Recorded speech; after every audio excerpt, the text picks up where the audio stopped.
서울의 한 병원에서 시작된 이 실화는 두 아들의 계획적인 재산, 탈취 시도와 그것을 뒤엎은 한 어머니의 놀라운 결단력을 담고 있다고 합니다.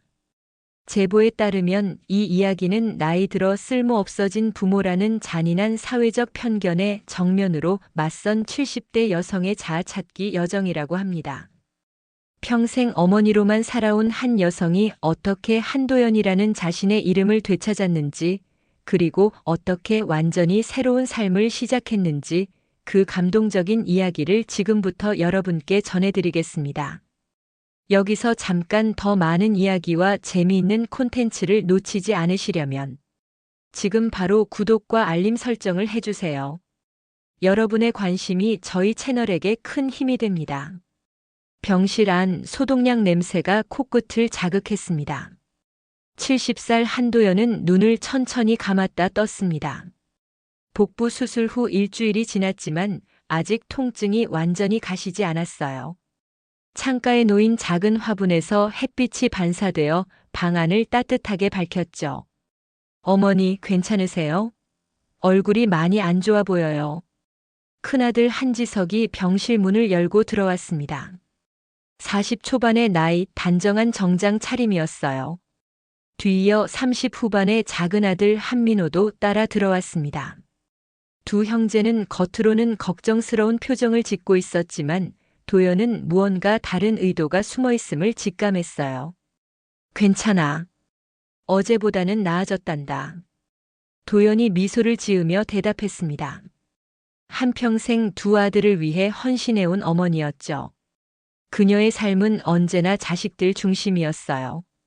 남편과 사별한 후에도 홀로 두 아들을 키우며 작은 가게를 운영했고 모든 것을 아들들에게 바쳤습니다. 어머니, 저희가 얘기 좀 해볼까 해서요. 지석이 조심스럽게 말을 꺼냈습니다. 병원비가 만만치 않더라고요. 벌써 300만 원이 넘었어요. 도연은 깊은 한숨을 내쉬었습니다. 도연은 저축해둔 돈이 있었기에 병원비가 걱정되진 않았어요. 하지만 아들들의 표정이 심상치 않았죠. 어머니, 이제 집에서 요양하시는 게 어떨까요? 퇴원하시면 제가 모시겠습니다. 민호가 말했어요. 도연은 고개를 저었습니다. 의사 선생님이 최소 일주일은 더 지켜봐야 한대. 섣불리 퇴원했다가 합병증 생기면 더 큰일이야. 병실 안의 공기가 무거워졌습니다. 지석과 민호는 서로 눈빛을 교환했어요. 도연은 그 눈빛이 무엇을 의미하는지 알 것 같았습니다. 돈. 그것은 언제나 돈이었죠. 어머니, 저희가 알아본 요양원이 있어요. 시설도 좋고 의사도 상주해요. 거기 가시면 여기보다 훨씬 편안하게 지내실 수 있을 거예요. 지석이 설득했습니다. 도연의 가슴이 철렁 내려앉았어요. 요양원? 그녀는 그곳을 생각하면 숨이 막혔습니다.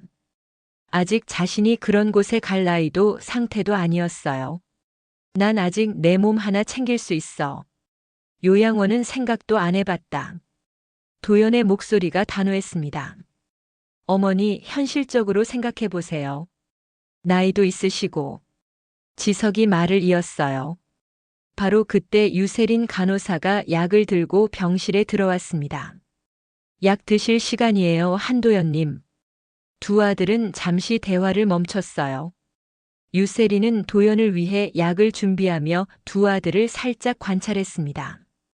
그녀는 도연이 매일 겪는 상황을 지켜봐 왔고 두 아들의 진심이 무엇인지 어렴풋이 느끼고 있었죠. 어머니, 좀 더 생각해 보세요. 저희는 어머니 건강이 걱정돼서 그래요.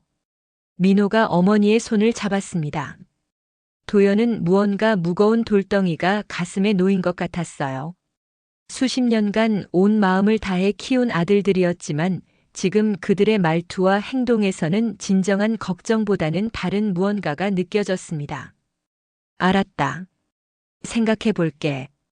도연이 지친 목소리로 대답했어요. 두 아들은 그제야 안심한 듯 미소를 지었습니다. 그들은 조금 더 병실에 머물다가 내일 또 올게요. 어머니라는 말을 남기고 병실을 나갔어요. 문이 닫히자 병실은 다시 고요해졌습니다. 도연은 창밖을 바라보며 깊은 생각에 잠겼어요.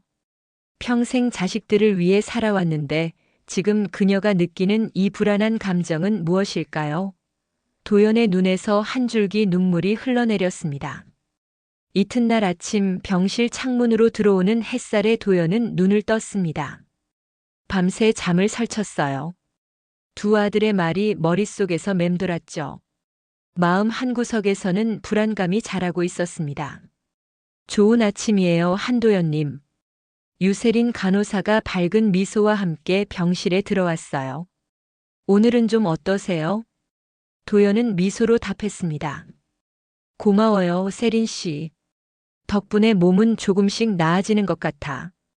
유세린은 도연의 혈압을 재며 일상적인 대화를 나눴어요. 그런데 문득 도연의 침대 옆 서랍을 바라보더니 표정이 변했습니다. 도연님, 혹시 가방 확인해 보셨어요?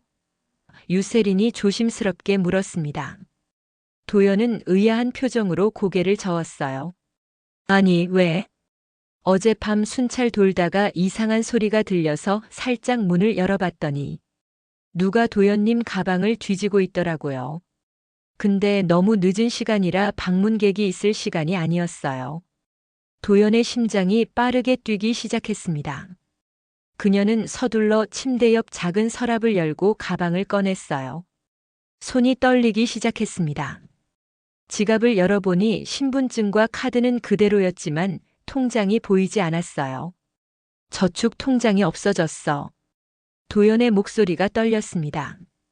유세리는 걱정스러운 표정으로 도연을 바라봤어요. 혹시 누구 의심 가는 분이 있으세요? 도연은 대답하지 못했습니다. 어제 두 아들이 퇴원을 종용했던 일이 떠올랐어요. 평생 모은 돈이 그 통장에 있었습니다. 비상금으로 5천만 원, 그리고 남편이 남긴 보험금과 적금을 합쳐 3억 정도가 있었죠. 세린 씨, 혹시 이 병원에 CCTV가 있나요? 도연이 떨리는 목소리로 물었어요. 유세리는 고개를 끄덕였습니다. 네, 복도와 로비에는 다 설치되어 있어요. 필요하시면 제가 보안팀에 요청해 볼게요. 1시간 후 유세리는 태블릿을 들고 다시 병실로 들어왔습니다. 그녀의 표정이 무거웠어요. 보안팀에서 영상을 확인했어요.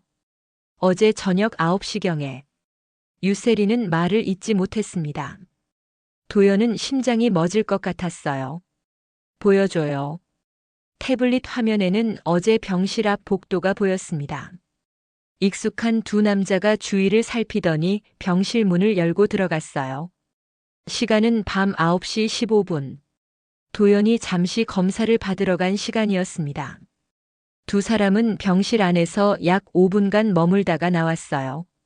그중 한 명의 주머니에 무언가가 불룩 튀어나와 있었습니다.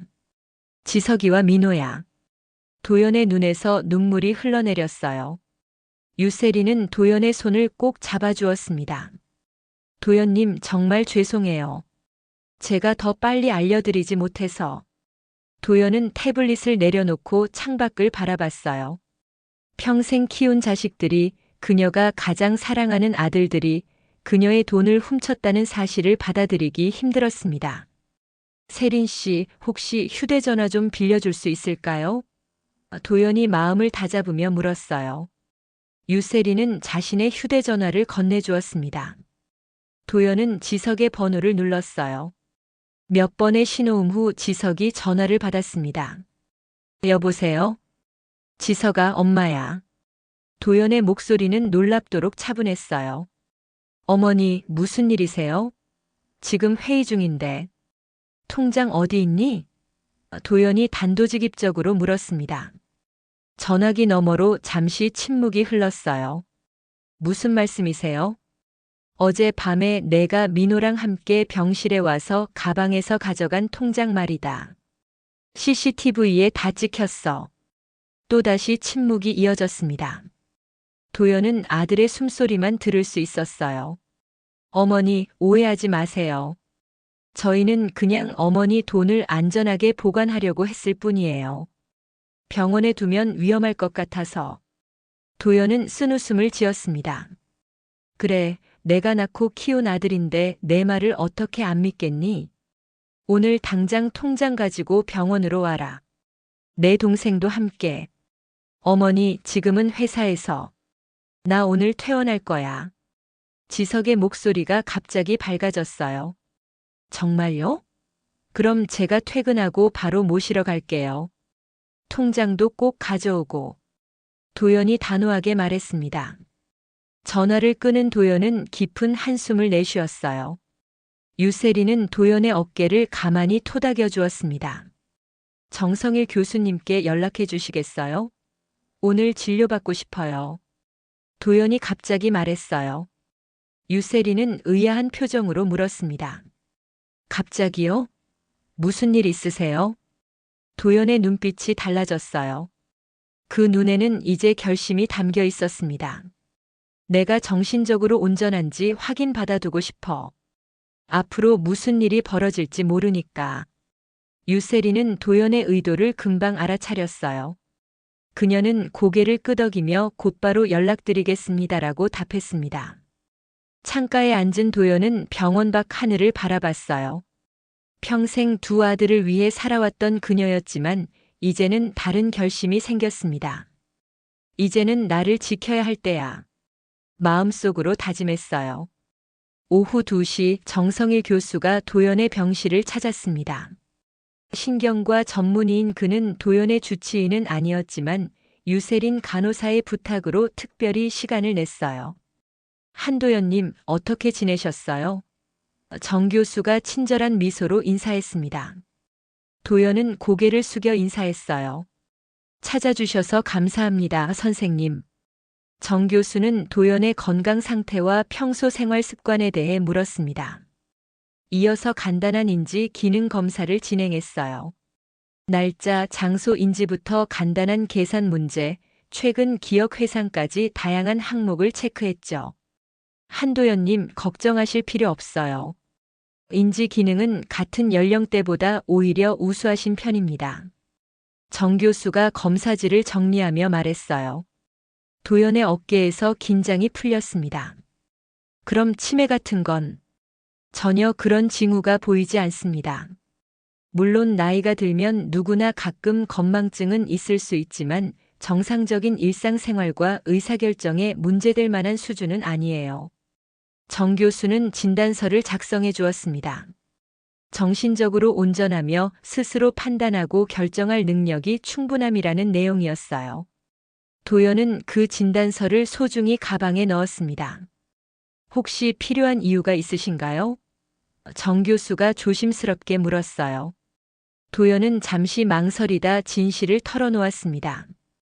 두 아들이 통장을 가져간 일, 갑작스러운 퇴원 요구, 그리고 그녀가 느끼는 불안감까지. 정 교수의 표정이 심각해졌어요. 요즘 노인 학대나 재산 갈취 사례가 늘고 있어요. 특히 가족에 의한 경우가 많죠. 한도연님, 혹시 법적 도움이 필요하시면 제가 아는 변호사를 소개해 드릴 수 있어요. 도연은 고맙다는 인사를 건넸습니다. 정 교수가 떠난 후 그녀는 창가에 앉아 깊은 생각에 잠겼어요. 오후 5시 병실 문이 열리고 지석과 민호가 들어왔습니다. 두 사람의 표정은 어제와 달리 약간 긴장해 보였어요. 어머니, 퇴원 준비 다 하셨어요? 지석이 물었습니다. 도연은 조용히 고개를 끄덕였어요. 통장 가져왔니? 민호가 주머니에서 통장을 꺼내 어머니에게 건넸습니다. 어머니, 저희가 어젯밤에 좀 성급하게 행동한 것 같아요. 그냥 걱정돼서. 도연은 통장을 받아들며 아무 말도 하지 않았어요. 통장을 열어보니 잔고는 그대로였습니다. 아직 돈에 손을 대지는 않은 모양이었죠. 퇴원하면 어디로 가실 거예요? 지석이 물었습니다. 집에 가면 되지. 도연이 담담하게 대답했어요. 두 아들은 서로 눈빛을 교환했습니다. 뭔가 이상한 기류가 감지됐어요. 어머니, 사실 저희가 좀 상의할 게 있어요. 지석이 조심스럽게 말을 꺼냈습니다. 도연은 침대에 앉아 두 아들을 바라봤어요. 말해봐. 민호가 나서서 말했습니다. 어머니, 요즘 건망증이 심해지신 것 같아요. 통장도 잃어버리시고 약 드시는 것도 가끔 잊으시고. 도연의 눈이 커졌어요. 그녀는 약을 잊은 적이 없었습니다. 지석이 이어받았어요. 저희가 어머니 재산 관리를 대신해 드리는 게 어떨까 싶어요. 법적으로 후견인 제도라는 게 있더라고요. 후견인? 도연의 목소리가 떨렸습니다. 네, 어머니께서 판단력이 떨어지실 때를 대비해서요. 저희가 어머니 돈을 관리해드리고 의료 결정도 대신 해드리고. 지석의 목소리가 점점 작아졌어요. 도연은 천천히 일어섰습니다. 그녀의 눈에서 분노의 불꽃이 일었어요. 내가 언제 판단력이 떨어졌다고 그러니? 내 돈을 빼앗으려고 이런 말도 안 되는 소리를. 바로 그때 유세린 간호사가 도연의 퇴원 서류를 들고 병실에 들어왔어요. 그녀는 병실의 긴장된 분위기를 즉시 감지했습니다. 무슨 일 있으세요? 유세린이 조심스럽게 물었어요. 도연은 깊은 숨을 내쉬며 침착함을 되찾았습니다. 아니에요, 세린 씨. 그냥 가족 간의 대화였어요. 유세린은 도연에게 퇴원 서류를 건네며 작은 목소리로 말했어요. 조금 전에 복도에서 두 분이 얘기하는 걸 우연히 들었어요.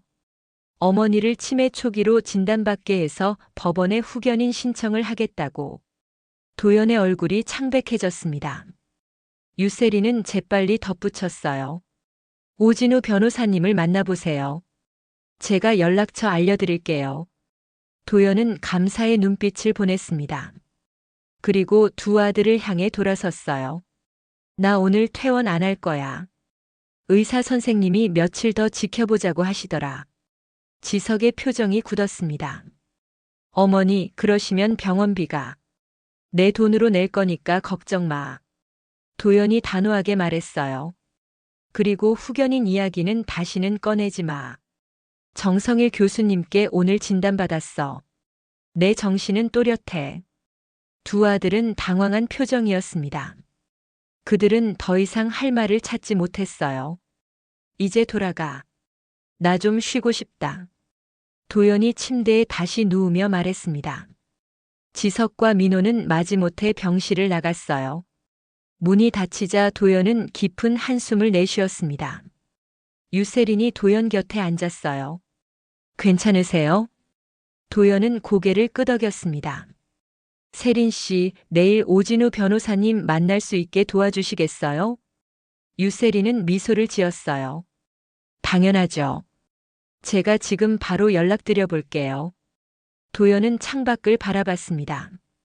평생 어머니로만, 엄마로만 살아왔던 그녀였지만 이제는 한도연이라는 한 인간으로서 자신의 권리를 지켜야 할 때였어요.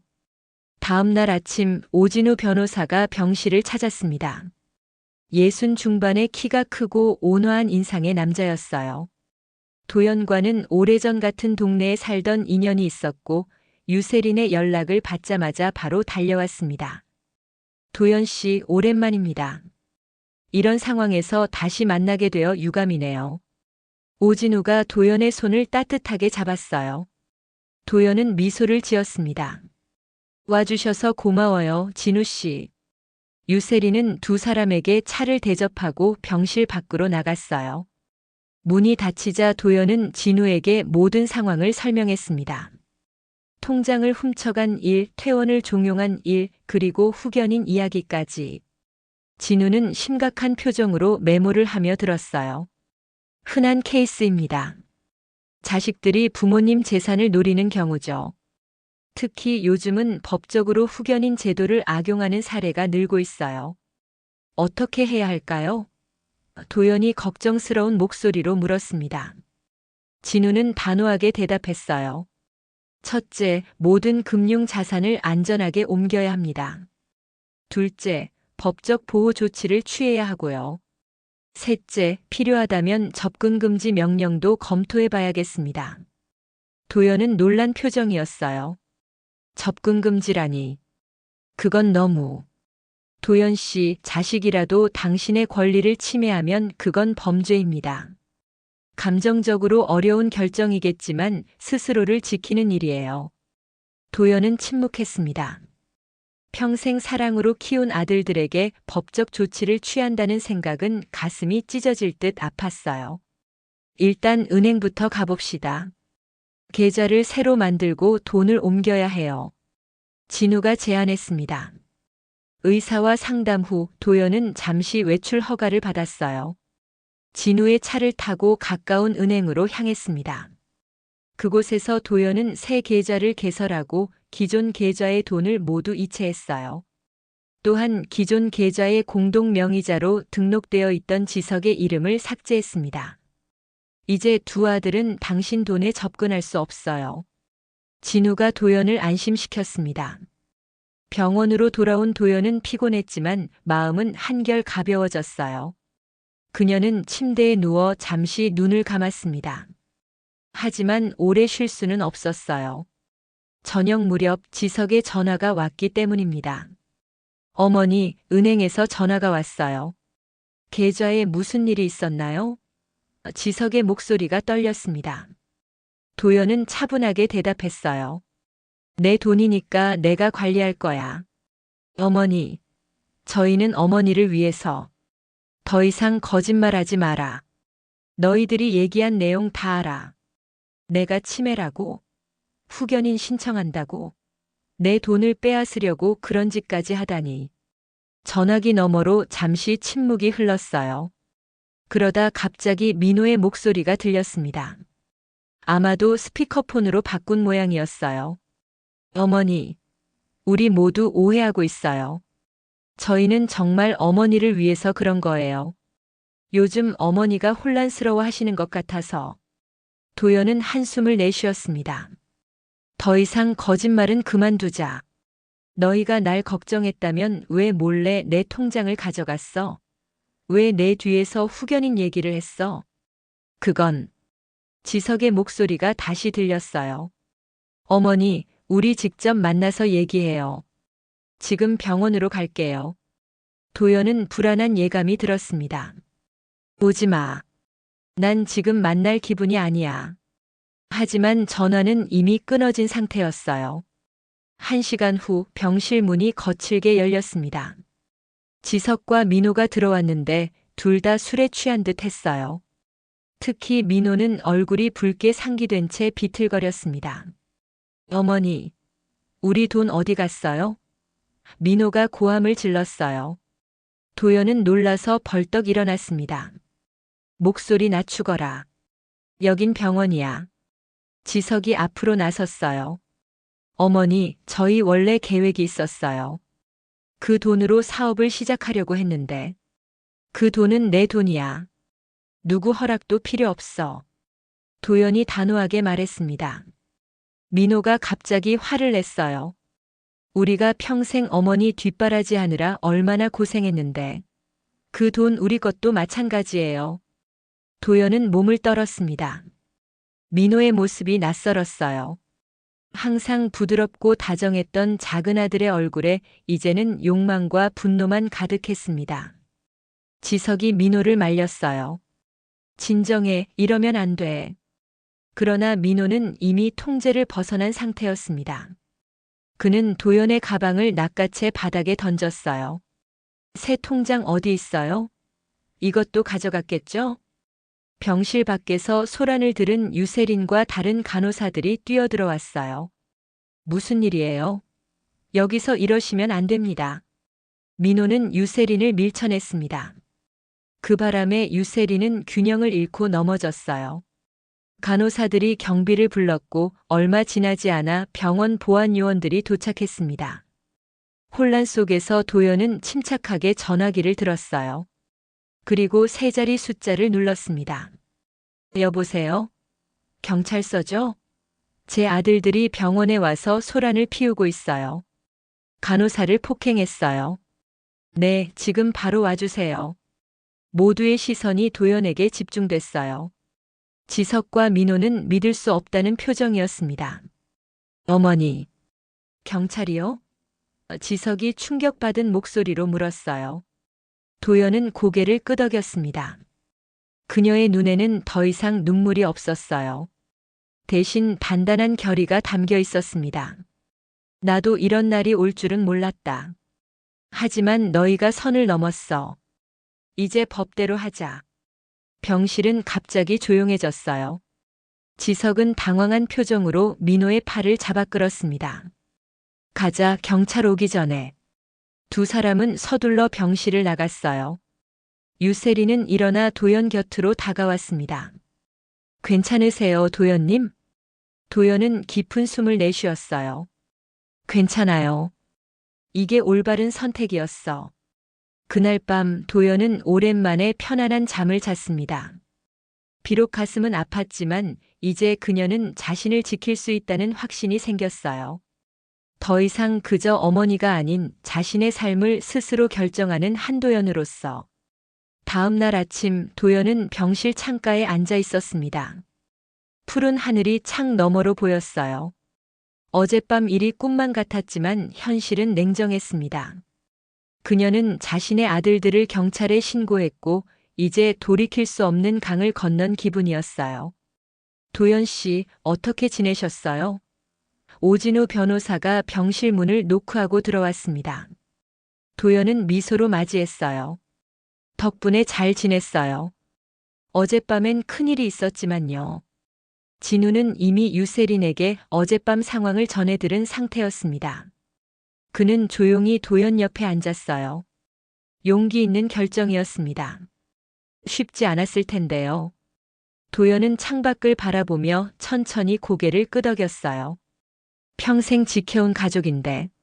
하지만 이제 나를 지켜야 할 때라는 생각이 들더라고요. 진우는 서류 가방을 열고 몇 가지 서류를 꺼냈습니다. 오늘은 법적 조치에 대해 이야기하려고 왔어요. 접근 금지 명령을 신청할 수 있고 어제 있었던 일로 고소장을 제출할 수도 있습니다. 도연은 잠시 생각에 잠겼어요. 꼭 그렇게까지 해야 할까요? 도연 씨의 결정에 달려 있습니다. 하지만 이런 상황은 재발할 가능성이 높아요. 한번 선을 넘은 사람들은 계속 시도하곤 합니다. 그때 도연의 휴대전화가 울렸어요. 화면을 보니 모르는 번호였습니다. 조심스럽게 전화를 받았어요. 여보세요? 한도연 고객님 맞으십니까? 저는 신한은행 직원 이수진입니다. 고객님 계좌에 대한 위임장이 제출되었는데 확인차 연락드렸습니다. 도연의 얼굴이 창백해졌어요. 위임장이요? 제가 그런 적 없는데요. 네, 저희도 의심스러워 연락드렸습니다. 한지성 님이라는 분이 고객님의 아들이라며 위임장을 제출하셨는데 서명이 좀 의심스러워서요. 도연은 진우를 바라봤습니다. 그는 즉시 상황을 이해하고 전화기를 받아들었어요. 안녕하세요. 저는 한도연님의 변호사 오진우입니다. 그 위임장은 위조된 것이니 즉시 거부해 주시기 바랍니다. 그리고 해당 건에 대해 법적 조치를 취할 예정이니 관련 자료를 보존해 주십시오. 전화를 끊은 진우는 도연을 안심시켰어요. 걱정 마세요. 이제 그들은 당신 돈에 접근할 수 없습니다. 도연은 깊은 한숨을 내쉬었습니다. 이렇게까지 될 줄은 몰랐어요. 내 아들들이. 진우는 도연의 손을 부드럽게 잡았어요. 이런 상황에서 할 수 있는 가장 확실한 방법이 하나 있습니다. 재산을 다른 곳으로 옮기는 거예요. 다른 곳이라뇨? 예를 들어 신탁이나 기부 같은 것들이죠. 그들이 노리는 것은 돈입니다. 그 돈이 없어지면 더 이상 당신을 괴롭힐 이유가 없어질 거예요. 도연은 갑자기 등이 곧게 펴졌어요. 그녀의 눈에 결의가 깃들었습니다. 기부요? 그게 좋겠네요. 진우는 놀란 표정이었어요. 정말 그렇게 하실 생각이신가요? 천천히 생각해 보셔도. 아니에요. 마음이 정해졌어요. 도연이 단호하게 말했습니다. 평생 모은 돈이지만 이제 와서 보니 그게 오히려 우리 가족을 망쳤네요. 그 돈이 정말 필요한 사람들에게 가는 게 좋겠어요. 진우는 감동한 표정으로 고개를 끄덕였습니다. 존경합니다, 도연 씨. 그럼 어떤 곳에 기부하고 싶으신가요? 도연은 잠시 생각에 잠겼어요. 아동복지시설이 좋겠어요. 아이들이 건강하게 자랄 수 있도록. 그리고 암 환자 재단도요. 남편이 암으로 떠났거든요. 이틀 후 도연은 병원에서 퇴원했습니다. 오진우의 도움으로 그녀는 3억 원 중 생활비로 5천만 원만 남기고 모두 기부를 완료했어요. 아동복지시설, 암환자 재단, 노인복지기관 등 다양한 곳에 나누어 전달되었습니다. 기부를 마친 그날 도연은 처음으로 진정한 평화를 느꼈어요. 가슴 한편에는 여전히 아들들에 대한 그리움이 있었지만 이제 그 마음을 억누르는 무거운 짐은 내려놓은 기분이었습니다. 도연 씨, 앞으로 어떻게 지내실 계획인가요? 진우가 물었어요. 도연은 미소를 지었습니다. 서울은 이제 떠나려고 해요. 시골에 작은 집을 알아보고 있어요. 남은 돈으로 조용히 살려고요. 그때 유세린이 다가왔어요. 도연님, 제가 도움이 될 만한 곳을 알고 있어요. 제 고향이 충청도 작은 마을인데 거기 빈집이 있거든요. 제 이모님이 관리하고 계시는데 세내실 분 찾고 있었어요. 도연의 눈이 반짝였습니다. 정말요? 한번 가보고 싶네요. 다음 주 도연은 유세린의 안내로 충청도의 작은 마을을 방문했어요. 산자락 아래 자리 잡은 조용한 마을이었습니다. 작은 한옥집은 오래되었지만 정갈했고 앞마당에는 텃밭을 가꿀 공간도 있었어요. 어떠세요, 도연님? 유세린이 물었습니다. 도연은 집 주변을 둘러보며 미소 지었어요. 마음에 들어요. 여기서 새 삶을 시작할 수 있을 것 같아요. 그날 저녁 서울로 돌아가는 기차 안에서 도연은 창밖의 풍경을 바라봤습니다. 그녀의 휴대전화가 울렸어요. 지석이었습니다. 잠시 망설이다 전화를 받았어요. 여보세요? 어머니. 지석의 목소리가 떨렸습니다. 저희가 잘못했어요. 어머니 재산이 모두 기부되었다는 소식을 들었어요. 도연은 침묵했어요. 지석이 계속 말을 이었습니다. 어머니가 그런 결정을 하실 줄은 몰랐어요. 저희가 너무 이기적이었던 것 같아요.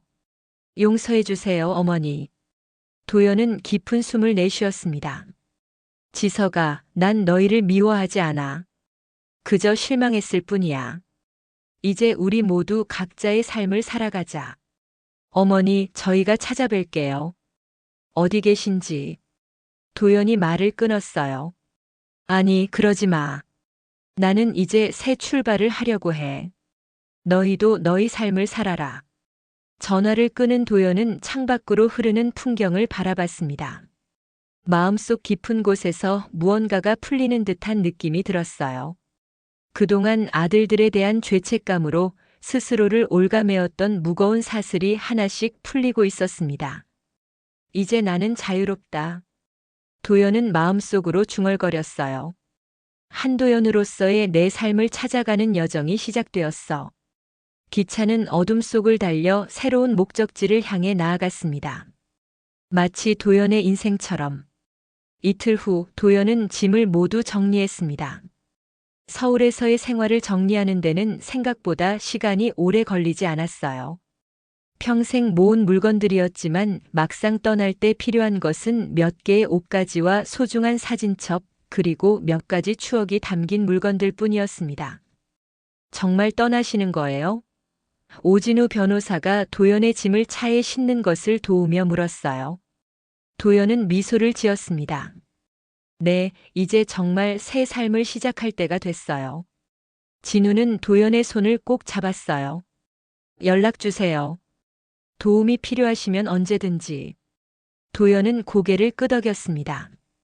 유세린이 운전하는 차에 올라타며 그녀는 서울의 아파트를 마지막으로 돌아봤어요. 30년 넘게 살았던 집이었지만 이상하게도 떠남에 대한 아쉬움보다는 새로운 시작에 대한 기대가 더 컸습니다. 준비되셨어요? 유세린이 물었어요. 네, 가요. 도연이 결연한 목소리로 대답했습니다. 3시간의 운전 끝에 그들은 충청도의 작은 마을에 도착했어요. 산자락이 마을을 감싸고 낮은 담장들 사이로 작은 집들이 모여 있었습니다. 봄 기운이 완연한 마을은 여기저기 꽃들이 피어나고 있었어요. 이태복 이장님이 기다리고 계실 거예요. 유세린이 말했습니다. 마을 입구에서 60 중반의 남자가 손을 흔들고 있었어요. 이태복 이장은 푸근한 미소를 지으며 도연을 맞이했습니다.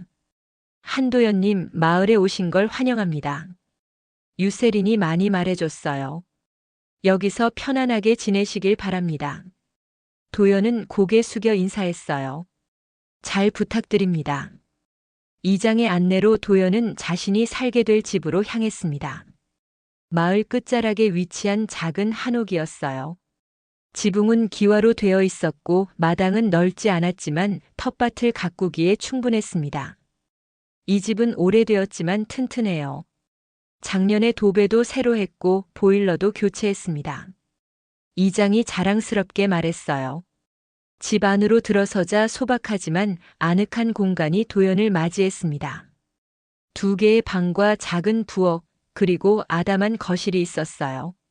창문으로는 뒷산이 보였고 햇빛이 따사롭게 방 안을 비추고 있었습니다. 어떠세요? 마음에 드시나요? 유세린이 걱정스럽게 물었어요. 도연은 집안을 천천히 둘러보더니 미소를 지었습니다. 완벽해요. 이보다 더 좋을 순 없어요. 그날 저녁 이장의 소개로 도연은 옆집에 사는 이옥분 할머니를 만났어요. 75의 이옥분은 도연보다 나이가 많았지만 여전히 활기차고 건강했습니다. 이웃이 생겨서 반가워요. 여기 젊은 사람들은 다 도시로 나가고 노인들만 남아있거든. 옥분이 도연의 손을 꼭 잡으며 말했어요. 도연은 옥분이 가져온 반찬을 받으며 감사 인사를 전했습니다. 잘 부탁드려요. 여기 생활이 익숙해질 때까지 많이 도와주세요. 걱정 말아요. 내일 아침에 텃밭 가꾸는 법부터 가르쳐 줄게. 옥분이 웃으며 말했어요. 유세리는 도연이 어느 정도 정착하는 것을 확인한 후 서울로 돌아갔습니다. 주말에 다시 올게요. 그때까지 잘 지내세요. 혼자 남은 도연은 조용한 집안에서 깊은 숨을 들이마셨어요. 서울의 소음과 번잡함에 익숙했던 그녀에게 이곳의 고요함은 새로웠습니다. 멀리서 들려오는 개구리 소리와 풀벌레 소리가 그녀를 반겼어요. 다음 날 아침 옥분의 안내로 도연은 텃밭 가꾸기를 시작했습니다. 도시에서 평생을 살았던 도연에게 흙을 만지는 일은 낯설었지만 대지의 냄새와 촉감이 이상하게 그녀를 안심시켰어요. 상추는 이렇게 심는 거야. 한 달만 지나면 식탁에 올릴 수 있어. 옥분이 가르쳐 주었습니다. 도연은 열심히 배웠고 해가 질 무렵에는 작은 텃밭에 상추, 고추, 대파 모종을 심는 데 성공했어요. 흙이 묻은 손을 바라보며 그녀는 뿌듯함을 느꼈습니다. 일주일이 지나고 도연은 마을 생활에 조금씩 적응해 갔어요. 아침이면 옥분과 함께 텃밭을 가꾸고 오후에는 마을 회관에서 열리는 프로그램에 참여했습니다. 또한 이장의 소개로 닭 3마리를 분양받아 키우기 시작했어요. 이름을 지어줘야 해요. 이장이 제안했습니다. 도연은 잠시 생각하더니 웃음을 지었어요. 복희, 행복, 자유. 이렇게 부를게요. 3마리 닭은 도연의 일상에 활기를 불어넣었습니다. 아침이면 꽃기호 소리로 그녀를 깨웠고 날마다 신선한 달걀을 선물했어요. 도연은 그 달걀로 옥분과 이장에게 간식을 만들어 나눠 먹곤 했습니다. 한 달이 지났을 때 도연의 텃밭은 푸르게 변했어요. 상추는 이제 수확할 만큼 자랐고 고추 모종도 무럭무럭 자라고 있었습니다. 그녀는 매일 아침 텃밭에 나가 작물들에게 말을 걸었어요. 잘 자라고 있구나. 조금만 더 힘내. 어느 날 아침 도연이 닭장을 청소하고 있을 때 옥분이 허겁지겁 달려왔어요. 도연아, 큰일 났어. 서울에서 누가 왔어? 도연의 얼굴이 창백해졌습니다. 누구요? 젊은 남자 둘인데 내 아들들 같아. 마을 입구에서 널 찾고 있더라고. 도연의 가슴이 철렁 내려앉았어요. 어떻게 이곳을 찾아왔는지, 무엇을 원하는지 알 수 없었습니다. 하지만 그녀는 이제 더 이상 도망치지 않기로 했어요. 어디 있나요? 도연이 물었습니다. 이장님이 마을 회관으로 데려갔어. 널 바로 만나게 하긴 불안하다고. 도연은 마음을 가다듬었어요. 가서 만나볼게요. 마을 회관으로 향하는 길, 도연은 자신의 심장 소리를 들을 수 있었습니다. 두렵기도 했지만 이제 그녀는 달라져 있었어요. 더 이상 모든 것을 참고 견디기만 하는 어머니가 아니었습니다. 자신의 삶을 스스로 결정하는 한도연이었어요. 마을 회관 앞에 도착했을 때 도연은 깊은 숨을 들이마셨습니다. 이제 마지막 고리를 끊을 시간이다. 그녀는 마음속으로 다짐했어요. 마을 회관 문 앞에 선 도연의 심장이 빠르게 뛰었습니다. 문을 열기 전 그녀는 깊게 숨을 들이마셨어요. 이제 그녀는 더 이상 두렵지 않았습니다. 단호한 표정으로 문을 열었어요. 안으로 들어서자 이장과 2명의 남자가 테이블에 앉아 있었습니다. 지석과 민호였어요. 두 사람 모두 지난번 병원에서 보았을 때보다 수척해 보였습니다. 특히 민호는 얼굴이 헬쑥하고 눈 밑에 다크서클이 짙었어요. 어머니. 지석이 먼저 자리에서 일어났습니다. 도연은 침착하게 그들을 바라봤어요. 어떻게 여기를 찾아왔니? 병원에 계신 유세린 간호사님을 찾아갔어요. 처음엔 말씀 안 해주셨는데 저희가 진심으로 사과하고 싶다고 꼭 한 번만 뵙게 해달라고 사정했더니 민호가 말했습니다. 도연은 이장을 바라봤어요. 이장님 잠시 저희만 있게 해주시겠어요? 이태복 이장은 걱정스러운 표정으로 도연을 바라봤지만 이내 고개를 끄덕이고 밖으로 나갔습니다. 필요하시면 언제든지 부르세요. 문이 닫히자 방 안은 무거운 침묵에 휩싸였어요. 도연은 두 아들 맞은편에 앉았습니다. 무슨 일로 왔니? 도연이 차분한 목소리로 물었어요. 지석이 먼저 입을 열었습니다. 어머니, 저희가 정말 큰 잘못을 했어요. 용서해 주세요.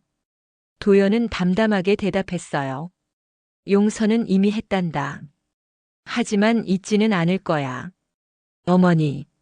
민호의 목소리가 떨렸습니다. 재산을 모두 기부하셨다면서요. 저희 때문에. 도연은 고개를 저었어요. 나 때문이야. 내 선택이었어. 그 돈이 우리 가족을 병들게 했으니 정말 필요한 사람들에게 가는 게 맞다고 생각했지. 지석이 주머니에서 봉투를 꺼냈습니다. 어머니, 제가 회사 월급에서 매달 보내드리려고 해요. 이건 첫 달 것입니다. 도연은 봉투를 바라보았지만 받지 않았어요. 필요 없다. 난 이제 내 삶이 있고 내게 필요한 건 다 갖추고 있어. 하지만 어머니, 어떻게 사실 거예요?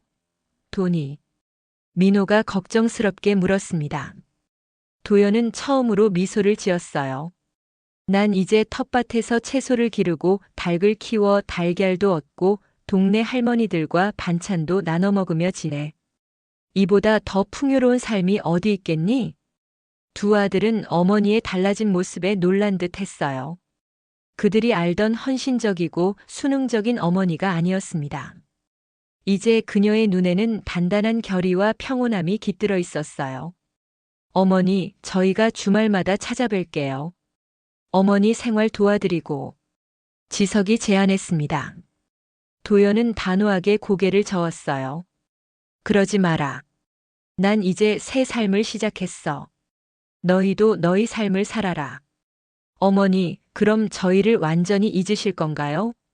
민호의 목소리가 떨렸습니다. 도연은 잠시 창밖을 바라봤어요. 마을의 평화로운 풍경이 보였습니다. 잊지는 않겠지. 하지만 이제는 각자의 삶을 살아야 할 때야. 너희는 너희 가족과 함께, 나는 나대로. 민호가 갑자기 무릎을 꿇었어요. 어머니, 제발 용서해 주세요. 저희가 얼마나 어머니를 사랑하는지. 도연은 민호의 어깨를 가볍게 두드렸습니다. 일어나라, 민호야. 난 이미 너희를 용서했다고 했잖니. 하지만 관계는 신뢰 위에 세워지는 거야. 그 신뢰가 무너지면 다시 쌓는데 많은 시간이 필요하지. 지석은 자리에서 일어나 창가로 걸어갔어요. 어머니, 저희가 너무 이기적이었어요. 돈이 전부인 줄 알았는데. 이제 와서 보니 가장 소중한 건 어머니였어요. 그걸 잃고 나서야 깨달았습니다. 도연은 아무 말도 하지 않았어요. 그녀는 이미 마음의 결정을 내린 상태였습니다. 돌아가렴. 서울까지 먼 길이니 해지기 전에 출발하는 게 좋을 거야. 두 아들은 더 이상 할 말을 찾지 못했어요. 그들은 천천히 자리에서 일어났습니다. 어머니, 이것만이라도 받아주세요. 지석이 다시 봉투를 내밀었어요. 도연은 고개를 저었습니다. 필요 없다고 했잖니. 돈이 아니에요. 제가 쓴 편지입니다. 읽어주시면 감사하겠습니다. 도연은 망설이다가 봉투를 받았어요. 봉투는 묵직했고 곳곳에 눈물 자국이 선명했습니다. 지석과 민호는 마지막으로 어머니에게 인사를 하고 마을 회관을 나갔어요. 도연은 창가에서 그들이 떠나는 모습을 지켜봤습니다. 두 아들은 몇 번이고 뒤돌아보며 손을 흔들었지만 도연은 가만히 서 있었어요. 그들의 차가 마을 입구에서 사라지자 이장과 옥분이 마을 회관으로 들어왔습니다. 괜찮으세요? 옥분이 걱정스럽게 물었어요. 도연은 고개를 끄덕였습니다. 네, 괜찮아요. 이제 정말 괜찮아요. 그날 저녁 도연은 집으로 돌아와 텃밭에 앉았어요. 해가 서서히 산 뒤로 넘어가고 있었습니다. 그녀는 지석이 준 봉투를 바라봤어요. 천천히 봉투를 뜯으려다가 도연은 문득 멈추었습니다. 그리고 잠시 생각한 후 그녀는 편지를 찢었어요. 작은 조각들이 바람에 날렸습니다. 나는 용서하되 잊지 않는다. 도연이 작게 중얼거렸어요. 그녀는 이제 자신의 과거에서 완전히 자유로워지기로 결심했습니다. 지석과 민호는 그녀의 아들이었지만 이제 그들은 그녀의 현재와 미래에 더 이상 중심이 될 수 없었어요. 도연은 자신의 인생에서 그들의 이름을 지웠습니다. 텃밭에 떨어진 편지 조각들을 흙으로 덮으며 도연은 미소를 지었어요. 마치 씨앗을 심는 것처럼 그녀는 아픔의 기억을 땅에 묻고 새로운 희망을 심었습니다. 내일은 상추를 수확할 수 있겠구나. 도연은 푸른 상추잎을 어루만지며 생각했어요. 이제 그녀의 마음은 오로지 앞으로의 삶을 향해 있었습니다. 밤이 깊어갈수록 도연의 마음은 더욱 가벼워졌어요. 창문 너머로 보이는 별들이 그 어느 때보다 밝게 빛나고 있었습니다. 마을에 온 지 1년이 흘렀습니다. 도연의 집 마당에는 싱그러운 봄 기운이 가득했어요.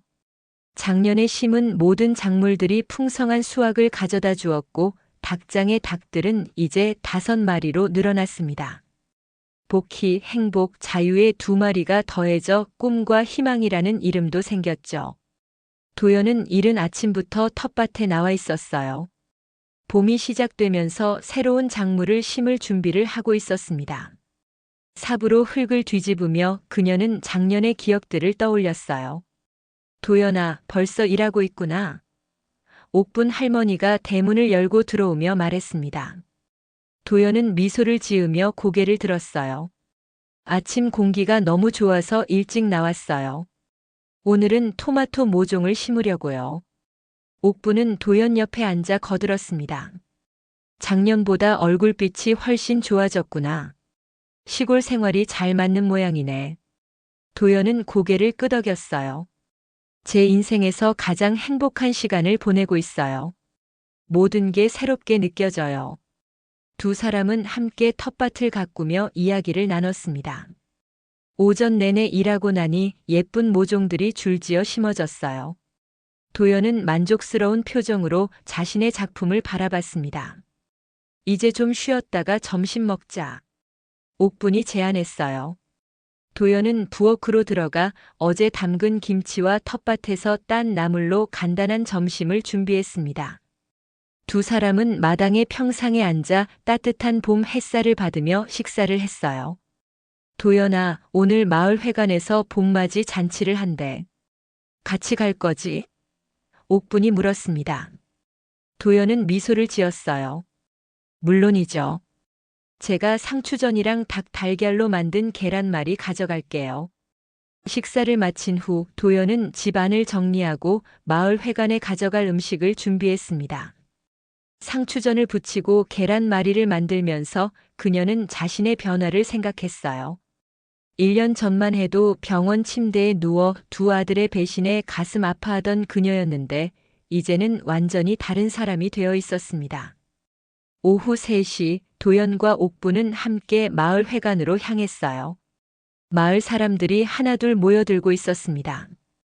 이장은 입구에서 모두를 반갑게 맞이했어요. 도연 씨, 잘 오셨습니다. 오늘 준비한 음식이 뭔가요?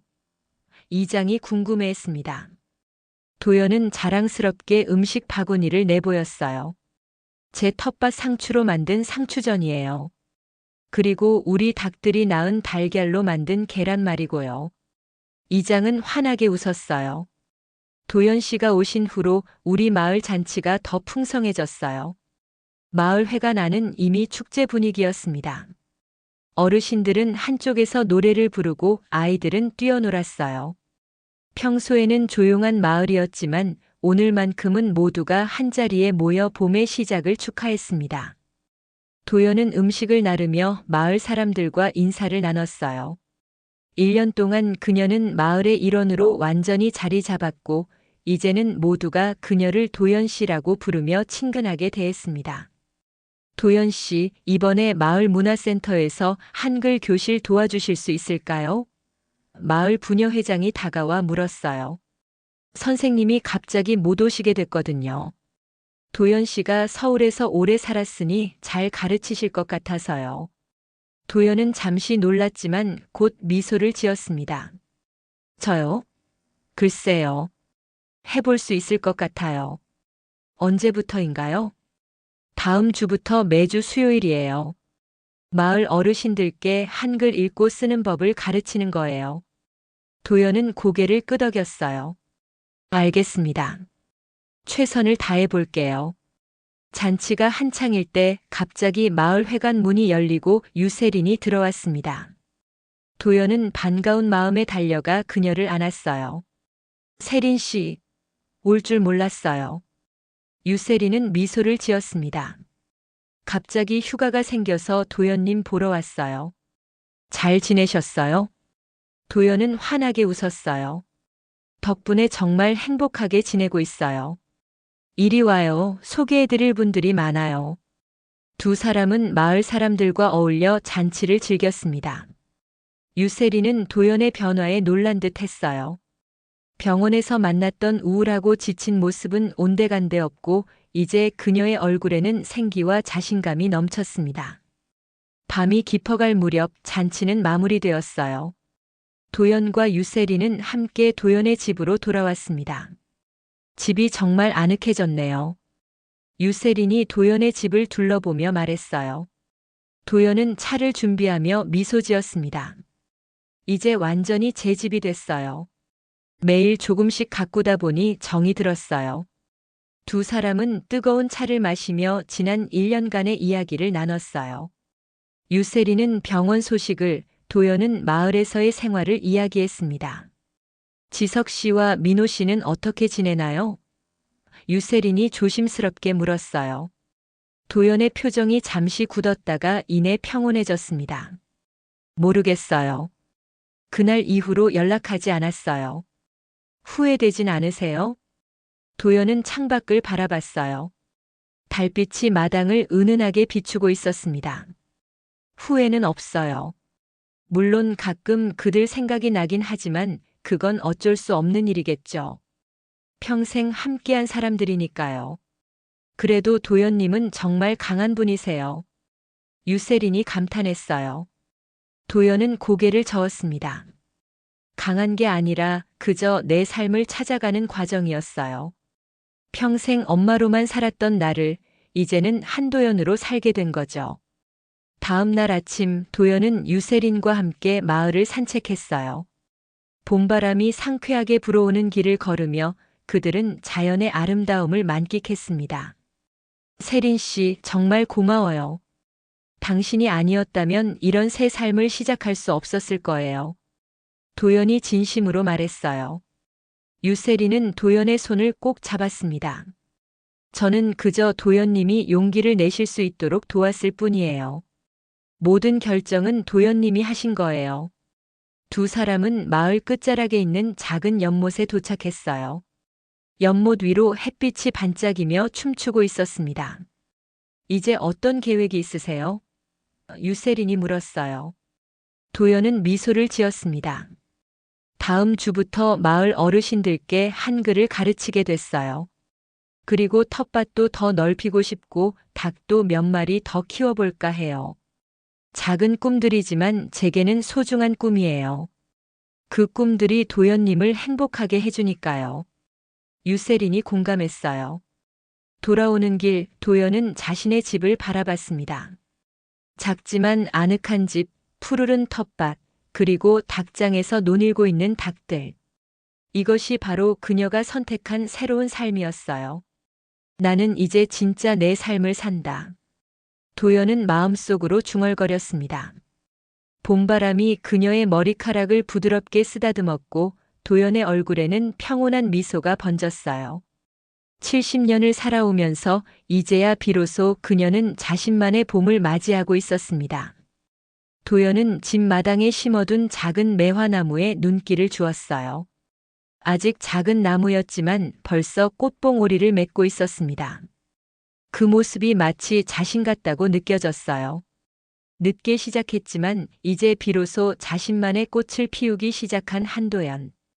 그녀의 이름은 이제 새로운 의미를 갖게 되었습니다. 한도연, 나로 다시 사는 이름.